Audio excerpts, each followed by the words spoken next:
Olá, meu nome é Vitória Eduarda Belo. Eu curso licenciatura em Matemática na Universidade Estadual do Oeste do Paraná e o trabalho é intitulado Estratégias de Determinação de Limites Estatísticos de Controle de um Instrumento de Monitoramento de Barragem. Este trabalho ele surgiu de um projeto de iniciação científica que conta com o apoio do Centro de Estudos Avançados em Segurança de Barragem. Ele é um projeto que trabalha com os dados de instrumentação da usina hidrelétrica de Itaipu. Então, as barragens que tratam da geração de energia elétrica, elas precisam de alguns procedimentos que asseguram seu controle. Dentre eles, inspeções visuais feitas pela equipe de engenharia e inspeções feitas por instrumentos de monitoramento da barragem. Além disso, há algumas características que inviabilizam a aplicação direta de gráficos de controle tradicionais de Stewart. Por exemplo, a sazonalidade das estações do ano, a alta autocorrelação existente nesses dados e o elevado número de observações fora dos limites de controle quando o gráfico das medidas mensais é plotado.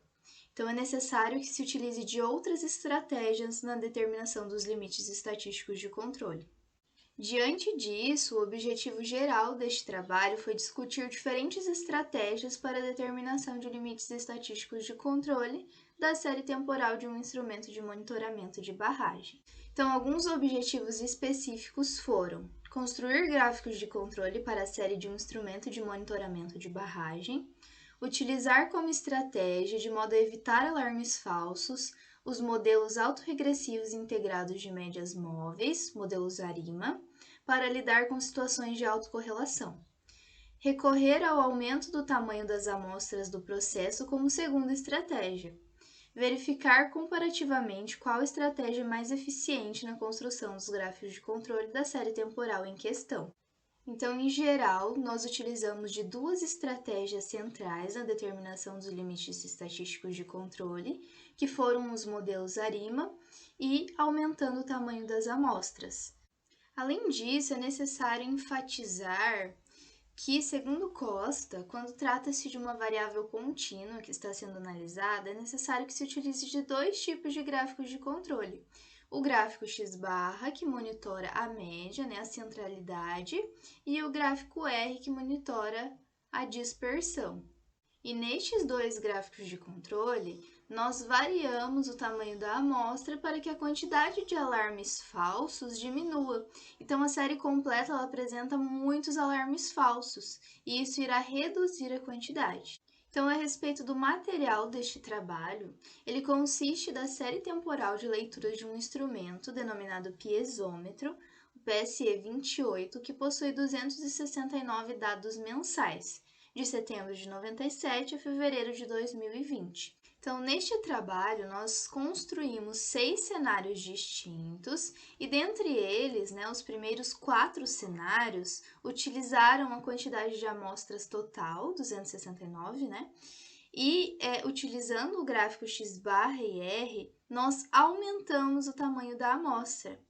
N igual a 1, N igual a 3, N igual a 4 e N igual a 6. E nós conseguimos observar que as observações fora dos limites de controle para o gráfico x-barra, por exemplo, ele diminuía à medida que as amostras, que o tamanho das amostras aumentava. Então, por exemplo, para N igual a 1, nós tínhamos 69 observações fora dos limites de controle. E para a última aplicação, no cenário 4, de N igual a 6, nós acabamos com 0 observações fora dos limites de controle. Então, essa foi a estratégia de aumentar o tamanho das amostras. E como segunda estratégia, nos cenários 5 e 6, nós utilizamos os modelos ARIMA, para tamanho de amostra N igual a 1 e para tamanho de amostra N igual a 4. Aí, nós observamos também que, na primeira aplicação, nós tínhamos 3 observações fora dos limites de controle, por exemplo, para o gráfico x-barra, que monitora a média. E na seguinte aplicação, para N igual a 4, nós obtemos 0 observações fora dos limites de controle. E nesse sentido, como no cenário 4 e no cenário 6, nós obtivemos 0 observações fora dos limites de controle, ou seja, nenhum alarme falso foi registrado, nós concluímos que o processo está sob controle estatístico. Bom, além disso, nós observamos que desde sua primeira aplicação, os modelos ARIMA, eles têm uma quantidade de alarmes falsos muito menor do que foi observado no cenário 1 utilizando o gráfico X/R. Então, por exemplo, aqui para os modelos ARIMA no cenário 5, né, tamanho de amostras individuais, nós observamos 3, né, fora dos limites de controle para a média e 8 fora dos limites de controle para a amplitude. Enquanto que lá no cenário 1, com tamanhos de amostras individuais também, né, utilizando agora o X/R e o R, nós observamos 69 observações fora dos limites de controle para a média e 5 para a amplitude. Então, é um número muito maior, né, do que foi observado na primeira aplicação dos modelos ARIMA. Bom, isso pode ser observado também graficamente. Aqui está o cenário 4, utilizando o gráfico X/R, e aqui os modelos ARIMA. Nós percebemos que há maior deslocamento, né, em torno da média, da linha média no gráfico X/R do que há nos modelos ARIMA. Eles são mais distribuídos em torno da minha linha média. Né? E isso se deve ao fato de que os modelos ARIMA se tornam um pouco mais eficientes se comparados com o gráfico X/R. Bom, mas ambas as estratégias não registraram, então, alarmes falsos nos cenários 4 e 6, embora os modelos ARIMA sejam um pouco mais eficientes.